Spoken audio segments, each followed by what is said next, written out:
halkani waa BBC oo aad ka dhageysanaysaan mawjadaha gaagaaban efemada magaalooyinka qaar iyo barteena internetka ee bbcsomali.com.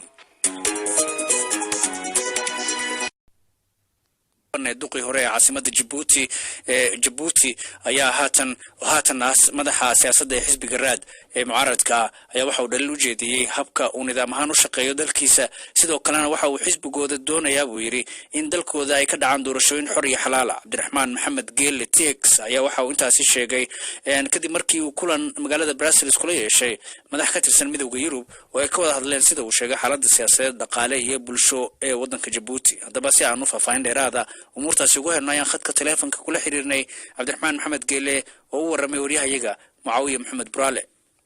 runtii midowga Yurub iyo jamhuuriyadda Djibouti xiriir wanaagsan ayaa ka dhaxeeya. waxyaabaha aan isla soo qaadnay ka wada hadalay waxaa kamid ah xaaladda guud ee xiriirka la leenahay midowga Yurub, xaaladda siyaasadeed, dhaqaale iyo dhaqan-dhaqaale bulsho ee jamhuuriyadda Djibouti. sidoo kale waxaan isla soo qaadnay xaaladda cusub ee geeska Afrika, arrimuhu sida u socdaan iyo guud ahaan mustaqbalka jamhuuriyadda Djibouti. sidee hadda markaasi u aragtaan xaaladda wadanka Djibouti?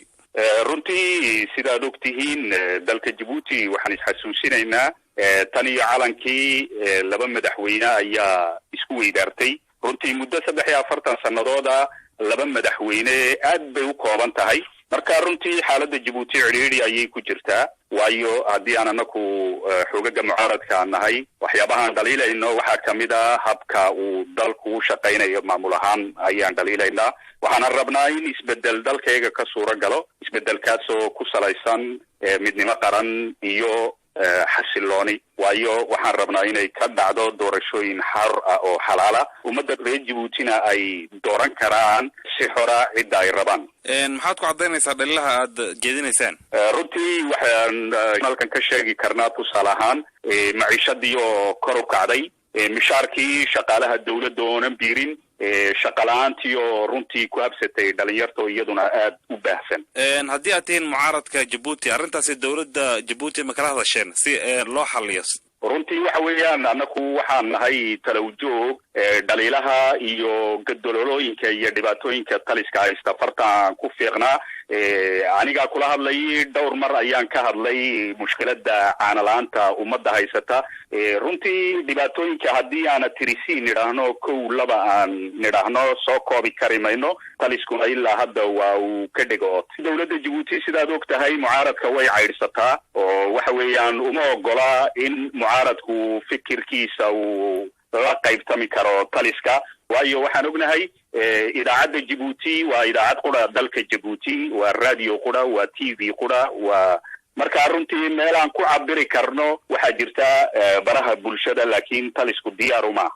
waxaad sheegtay inaad markaasi u diyaar garooweysaan doorashada sanadka 2021 ka dhacaysa Djibouti. muxuu yahay qorshiin haddii aad tihiin mucaaradka dalkaasi? runtii waxa weeyaan anaku waxaan doorashadu waa inay doorasho lagu qanacsan yahay, shicibku ku qanacsan yihiin, annakuna aan ku qanacsan nahay xalaalnimadeeda iyo xornimadeeda inay noqoto. marka haddii doorasho xora oo xalaala ka suura galayso Djibouti waa wax dhici kara, laakiin ilaa aan ognahay wax doorasho oo xora oo xalaala oon ku qanacsan nahay kama dhacaan dalkayaga. taas ayaa keentay ilaa hadda mucaaradka Djibouti inuunan ka qayb gelin doorashooyinka ka dhaca jamhuuriyadda Djibouti oo runtii aan u aragno doorashooyin lagu shubto. heshiis ayaan la galay taliska 2014 qeexaya in dib loo maareeyo qaabka u dhaco doorashooyinku, laakiin nasiib daro 6 sannadood kadib heshiiskaasi ma suura gelin. kulanka midowga Yurub aad markaasi kula qaadateen Brussels, ma isdhihi karaa arrimaha doorashada iyo siyaasadda dalkaasi ayaa arrimihi ka wada hasheen ka mid aha? runtii annagu waxa aan la qaybsanay fikirka siyaasadeed aan xambaarsannahay oo waxa lagama maarmaana oo lafdhabara inaan annagu ilaalin karno midnimada dalkayga, xasiloonida dalkayga, waayo Djibouti waxay ku taallaa meel halisa.